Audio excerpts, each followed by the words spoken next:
नमस्कार। आप देख रहे हैं द पब्लिक वर्ल्ड। मैं सुभाष चौधरी हूं। इससे पहले कि इस एपिसोड में बात शुरू करें, आपसे गुजारिश है, अगर आपने अब तक द पब्लिक वर्ल्ड को सब्सक्राइब नहीं किया है तो जरूर सब्सक्राइब कर लें। तो चलिए शुरू करते हैं इस एपिसोड की खास बात। देश की सबसे प्रतिष्ठित यूनिवर्सिटी में से एक दिल्ली यूनिवर्सिटी में अब एक नया कोर्स शुरू हो रहा है। इसका नाम है धर्मशास्त्र स्टडीज। खबर है कि इस कोर्स में छात्रों को वर्ण व्यवस्था यानी जाति व्यवस्था के बारे में पढ़ाया जाएगा। उन्हें बताया जाएगा कि कैसे विवाह एक सभ्य समाज बनाने में मदद करता है। साथ ही यह भी सिखाया जाएगा कि नैतिकता कैसे लोगों के व्यवहार को नियंत्रित करती है। जाति व्यवस्था की संरचना की उत्पत्ति से लेकर इसके विकास और भारतीय सामाजिक स्वरूप में इसका क्या योगदान रहा है, इस पर भी अध्ययन कराया जाएगा। आप जानना चाहेंगे कि आखिर इस खबर में क्या खास है। ठीक है, दिल्ली यूनिवर्सिटी ने धर्मशास्त्र स्टडीज नाम का कोर्स शुरू किया है, मगर इसकी खासियत क्या है, आखिर इस पर बात क्यों करनी चाहिए और क्यों हमें इसके बारे में डिटेल में जाननी चाहिए। तो मैं आपको बताता चलूं कि इस विषय के लिए जिस ग्रंथ का चयन किया गया है उसका नाम मनुस्मृति है। और यह वही मनुस्मृति है जिसको लेकर भारत में आजादी से पूर्व सैकड़ों वर्षों से और बाद के 75 सालों में भी काफी विवाद होते देखा गया है। हम सब इस बात से परिचित हैं। यह इस देश में बड़ा राजनीतिक मुद्दा भी रहा है। इसको लेकर राजनीतिक और सामाजिक विवाद उफान पर रहा है। जब भी इसकी बात होती है तो इस ग्रंथ के लेखक से लेकर इसके मानने वाले या इसमें वर्णित जाति व्यवस्था की वकालत करने वाले या फिर मनुस्मृति की बातों पर उसमें वर्णित जो नियम कानून हैं, शर्तें हैं, जो बताए गए रास्ते हैं, यानी जो एक फिलॉसफी है, इसमें विश्वास रखने वालों पर तीखे हमले चारों तरफ से होने लगते हैं। अंततः सरकार को सफाई देनी पड़ती है, तब जाकर मामला शांत हो पाता है, क्योंकि इस ग्रंथ को ही भारत में जाति व्यवस्था का आधार माना जाता है। और जो जाति व्यवस्था में कुरीतियां हैं, जो विषमताएं हैं, सामाजिक विषमताएं इस देश में सैकड़ों वर्षों से हैं, उसका मुख्य आधार यानी उसका मुख्य स्रोत इसी मनुस्मृति ग्रंथ को ही माना जाता है। स्वाभाविक है, इसको लेकर पक्ष और विपक्ष दो धड़े में इस देश के लोग बट जाते हैं। लेकिन आज बहुतायत में इसके विपक्ष में लोग ज्यादा दिख रहे हैं। ज्यों ज्यों जागृति पैदा होती जा रही है, त्यों त्यों इस ग्रंथ का, इस दर्शन का विरोध प्रबल होता जा रहा है। इस देश में संख्या बढ़ती जा रही है विरोधियों की। एक ऐसा ही ताजा विवाद दिल्ली यूनिवर्सिटी में वर्ष 2024 में भी हुआ था, जब मीडिया में खबरें आई थी कि यूनिवर्सिटी के लॉ और इतिहास डिपार्टमेंट के कोर्स में मनुस्मृति को शामिल किया गया था। यानी मनुस्मृति को भी एक लॉ, एक कानून के रूप में माना जाता है भारतीय संस्कृति में, जो इसके मानने वाले, इस दर्शन के मानने वाले हैं। इसको लेकर मीडिया में खबरें प्रकाशित होते ही राजनीतिक विवाद इतना बढ़ गया था कि केंद्रीय शिक्षा मंत्री धर्मेंद्र प्रधान को हस्तक्षेप करना पड़ा था, क्योंकि इसमें बहुजन समाज पार्टी की नेता मायावती ने प्रबल विरोध किया था। और भी बहुत सारे ऐसे दलित राजनीति से संबंध रखने वाले जो राजनेता हैं, उनकी ओर से बहुत तेज गति से, तीव्रता के साथ इसका विरोध किया गया था कि इस प्रकार की चीजों को पढ़ाकर क्या जाति व्यवस्था को बनाए रखना चाहती है सरकार या इसे समाप्त करना चाहती है। तो कुल मिलाकर इन सवालों से, इन मुद्दों से जब भी जो भी सरकार केंद्र में रहती है या राज्य में रहती है, तो उनको और उनकी सोच को घेरने की कोशिश होती है। यूनिवर्सिटी के वाइस चांसलर को इस प्रस्ताव को वापस लेने का बयान जारी करना पड़ा था, क्योंकि शिक्षा मंत्री धर्मेंद्र प्रधान ने हस्तक्षेप किया, उनसे बात की, और लोगों का जो मंतव्य आ रहा था उस समय विरोध में, उसको ध्यान में रखते हुए इसे वापस लेने की बात हुई थी। फिर एक बार अब मनुस्मृति ग्रंथ चर्चा में है, और चर्चा का कारण मैं आपको पहले बता चुका हूं कि दिल्ली यूनिवर्सिटी ने जो धर्मशास्त्र से संबंधित एक कोर्स शुरू किया है, उसमें इसको शामिल करने की बात आई है सामने। तो दिल्ली यूनिवर्सिटी में जो एक नया कोर्स शुरू किया गया है, इस कोर्स में मनुस्मृति को मुख्य किताब के तौर पर शामिल किया गया है, ऐसी खबरें मीडिया में प्रकाशित हुई हैं, और स्वाभाविक है इस पर तीव्र प्रतिक्रिया आएगी। पहले मनुस्मृति को लॉ और इतिहास के सिलेबस में शामिल करने का प्रस्ताव आया था, तब भी इसका विरोध हुआ था, और विरोध के बाद प्रशासन ने इसे रोक दिया था, यानी यूनिवर्सिटी प्रशासन ने।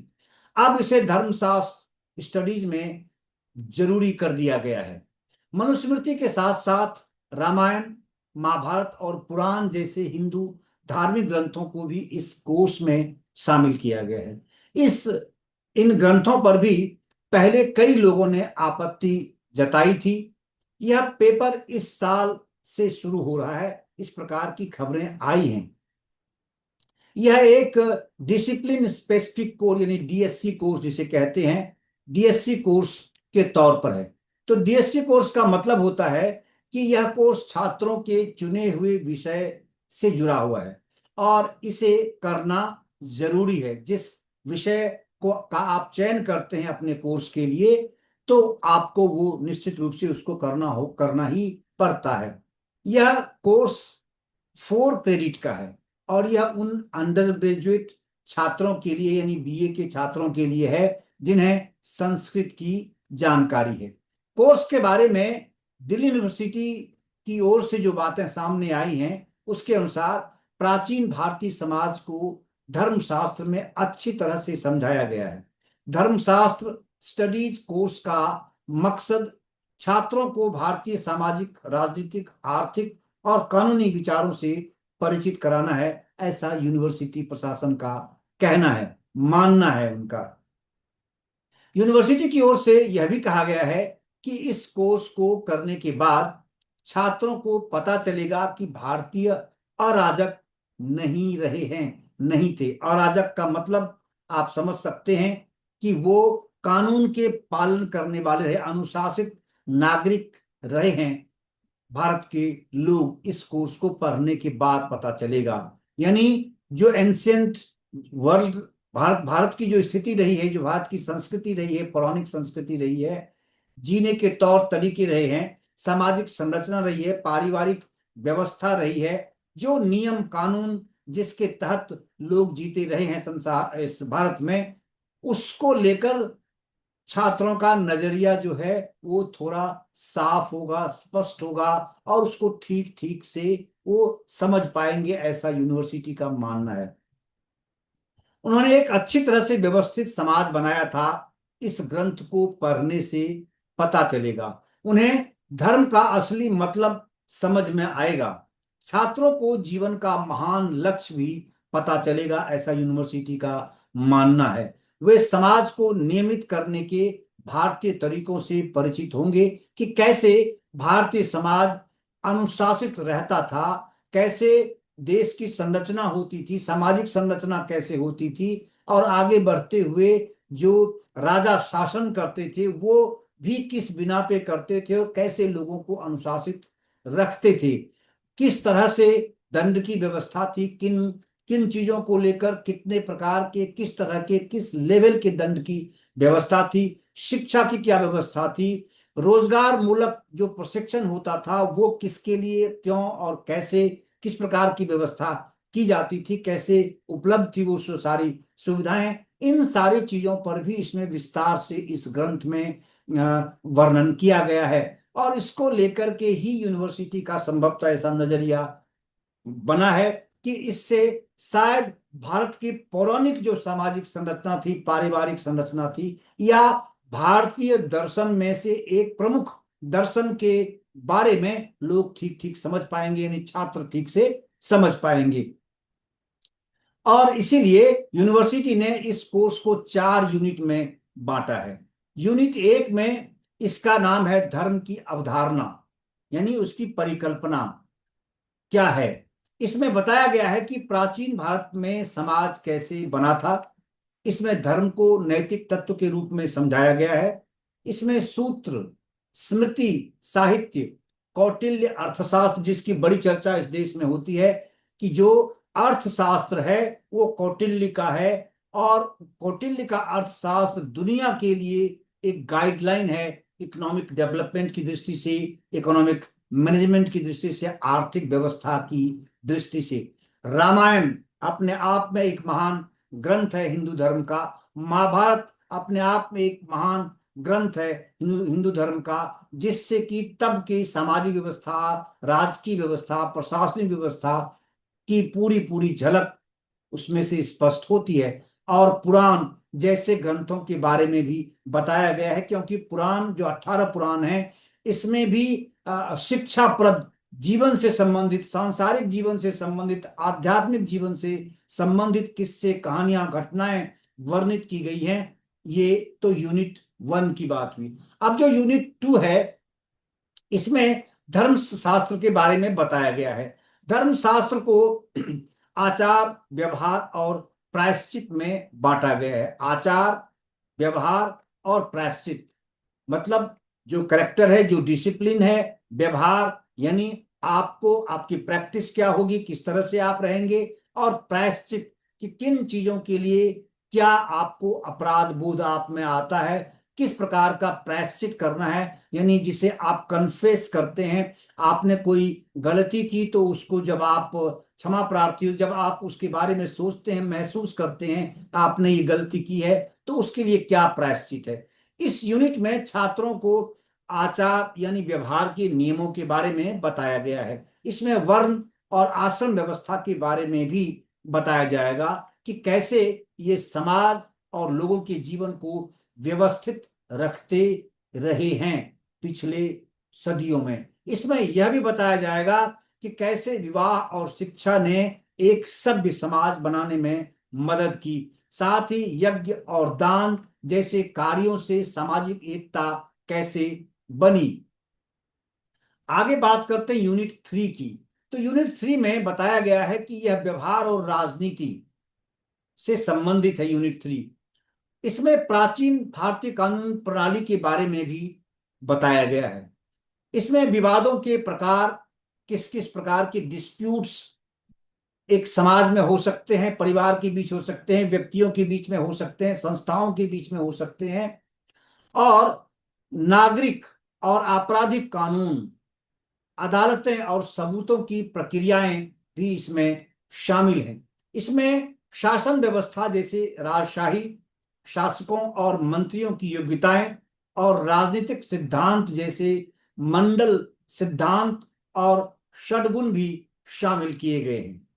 ये बहुत महत्वपूर्ण यूनिट है, जिसको लेकर कि अब भी इस पर रिसर्च होता है। लोग इसकी उपमा देते हैं, इसका उदाहरण देते हैं, और इसे फॉलो करने की बात भी करते हैं, इसका अनुसरण अनुसरण करने की बात भी हमेशा चर्चा में आती है।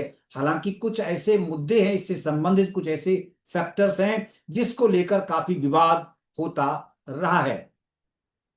और चौथी जो यूनिट है, इसमें प्रायश्चित के बारे में बताया गया है।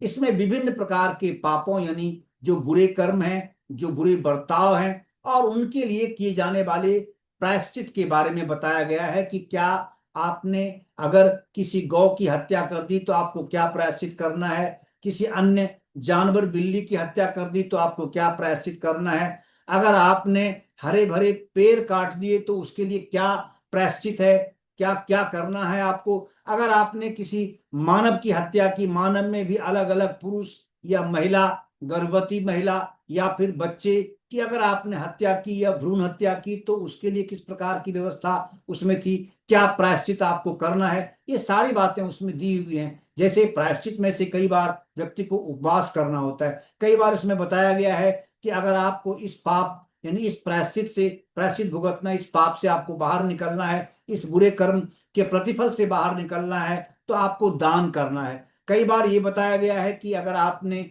ये बुरे कर्म किए हैं तो इससे निकलने के लिए आपको यज्ञ करना है। कई बार ऐसा भी बताया गया है कि आप इन पाप से मुक्ति पाने के लिए आपको तीर्थ यात्रा करनी है। और कुछ मामलों में मृत्यु के बाद किए जाने वाले श्राद्ध भी इसमें शामिल किए गए हैं। ये यूनिट 4 है। तो ये 4 यूनिट्स में इसे विभाजित किया गया है, बांटा गया है, और चारों यूनिट्स में अलग अलग प्रकार के जो बातें हैं, व्यवस्थाएं हैं, उसको इसमें शामिल किया गया है, जो कि दिल्ली यूनिवर्सिटी में धर्मशास्त्र वाले कोर्स में पढ़ाया जाएगा। अब इस कोर्स में कई किताबें पढ़ाई जाएंगी, इस प्रकार की बातें भी सामने आई हैं।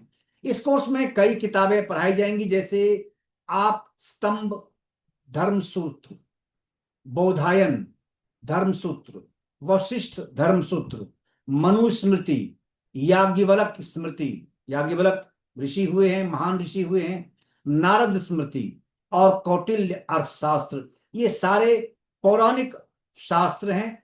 अलग अलग विषयों पर इन महापुरुषों ने, इन ऋषि महर्षियों ने, जो सनातन धर्म के हैं, हिंदू धर्म के रहे हैं, प्रवर्तक हैं, इन्होंने अपने अपने अनुभव इसमें पिरोए हैं। और उस अनुभव को लेकर कई बार पक्ष में बातें होती हैं, कई बार विपक्ष में भी बातें होती हैं। स्वाभाविक है, आज भी जब कानून बनाए जाते हैं संसद में, तब उस पर गहन चर्चा होती है, और सरकारी पक्ष उस कानून की पूरी तरह से बड़ाई करते हैं, उसकी प्रशंसा करते हैं, उसके सारे मेरिट्स की चर्चा करते हैं, और विपक्ष में जो होता है वो उसके डीमेरिट्स को पॉइंट आउट करते हैं। तो आज भी यह व्यवस्था होती है। वैसे ही तब आज सैकड़ों वर्षों, हजारों वर्ष पहले जिन ग्रंथों की रचना की गई, जिन महापुरुषों ने अपने अनुभव के आधार पर वो ग्रंथ की रचना की है, अपने अनुभव उसमें पिरोए हैं, संकलित किए हैं, उसको लेकर आज भी पक्ष और विपक्ष में विचार होने, ये एक लाजिम है। और ये एक जीवित समाज का परिचायक है, कि जिस समाज में सब कुछ, अगर कुछ भी सामने आया और उसको आपने अडॉप्ट कर लिया, तो इसका मतलब है कि वह समाज जीवित नहीं है, वह संवेदनशील समाज नहीं है। तो इसीलिए अच्छे और बुरे चीजों को पॉइंट आउट करना, सामने लाना, उस पर विचार करना, उस पर विमर्श करना, इस प्रकार की संभावना हमेशा रहती रही है और अब भी है। तो उसी उसी दृष्टि से मुझे लगता है कि मनुस्मृति को लेकर के भी, या अन्य जो कुछ ऐसे धर्मशास्त्र हैं जिसको लेकर पक्ष और विपक्ष में जो बातें आज भी होती हैं, हालांकि उसको रूप थोड़ा सा विकृत दे दिया जाता है, हमेशा जातिगत व्यवस्था को पुष्ट करने वाला बताकर उसको पूरी तरह से दरकिनार कर दिया जाता है, उसको बिल्कुल ही अलग हटा दिया जाता है। ये ठीक नहीं है। उसमें अगर कुछ बातें हैं तो लें, कुछ नकारात्मक बातें हैं तो उसको आप छोड़ें, इस तरह की चीजें हैं। बहरहाल उसके बारे में जानना जरूरी होता है कि क्या था। अगर नकारात्मक है तो ठीक है, आप उसे अडॉप्ट न करें, लेकिन उसको पढ़ें जरूर। आज भी आप पक्ष और विपक्ष दोनों के बिंदुओं को पढ़ते हैं, चाहे अखबार में एडिटोरियल निकलता है, आज किसी विषय को लेकर जो लेखक होता है वो उसके फेवर में लिखता है, और उसी विषय पर दूसरे लेखक कल उसी अखबार में अपना जब वक्तव्य जारी करता है, अपनी जब लेखनी लिखता है, तो उसके बिल्कुल ही उलट उनका बयान होता है, उनकी सोच होती है, उनका आकलन और उनका विश्लेषण होता है। ये स्वाभाविक बातें हैं। तो बहरहाल मनुस्मृति में जाति और लिंग के बारे में कई बातें लिखी गई हैं, इस वजह से इस पर हमेशा विवाद होता रहा है। पिछले साल जुलाई में, जैसा मैंने आपको बताया था, कि दिल्ली यूनिवर्सिटी के वाइस चांसलर योगेश सिंह ने मनुस्मृति और बाबरनामा को इतिहास के सिलेबस में शामिल करने का प्रस्ताव रखा था। फिर उसे, क्योंकि केंद्रीय शिक्षा मंत्री धर्मेंद्र प्रधान के हस्तक्षेप के बाद उसे खारिज किया गया था। विवाद इतना बढ़ गया था, पॉलिटिकल स्टेटमेंट्स इतने ज्यादा आने लगे थे, और जाति और समाज में इस प्रकार का एक तरह से आंदोलन का स्वरूप लेने लगा था। यूनिवर्सिटी ने यह भी कहा था कि भविष्य में ऐसे किसी भी प्रस्ताव पर विचार नहीं किया जाएगा, लेकिन अब एक बार फिर धर्म स्टडीज के नाम पर इस ग्रंथ को पढ़ाने की बात की जा रही है। हालांकि इस मामले पर अब तक आधिकारिक रूप से वाइस चांसलर की ओर से, यूनिवर्सिटी की ओर से आधिकारिक तौर पर कुछ बातें अभी स्पष्ट नहीं की गई हैं। मीडिया में इस प्रकार की रिपोर्ट आई है। ऐसी एक रिपोर्ट आज प्रमुख अखबार टाइम्स ऑफ इंडिया में भी आई हुई है, दूसरे अन्य अखबारों में, ऑनलाइन मीडिया में भी कई जगह इस तरह की चीजें छपी हैं। और यह आवश्यक था कि मैं भी कुछ इस मुद्दे पर बात करूं आप सबके लिए, जिससे कि आप इसके जो व्यवस्था है और जो निर्णय लिया गया है वो क्या है और किस रूप में यूनिवर्सिटी में पढ़ाया जाना है, उससे आप ठीक ठीक वाकिफ हो सकें, उससे अवगत हो सकें। मुझे उम्मीद है कि इस एपिसोड में मैं सीधे और सरल शब्दों में आपको इस मसले को समझा पाया हूं, आपके सामने रख पाया हूं। आपका बहुत बहुत धन्यवाद। अगर आपने द पब्लिक वर्ल्ड को सब्सक्राइब नहीं किया, इसे जरूर सब्सक्राइब करें। धन्यवाद।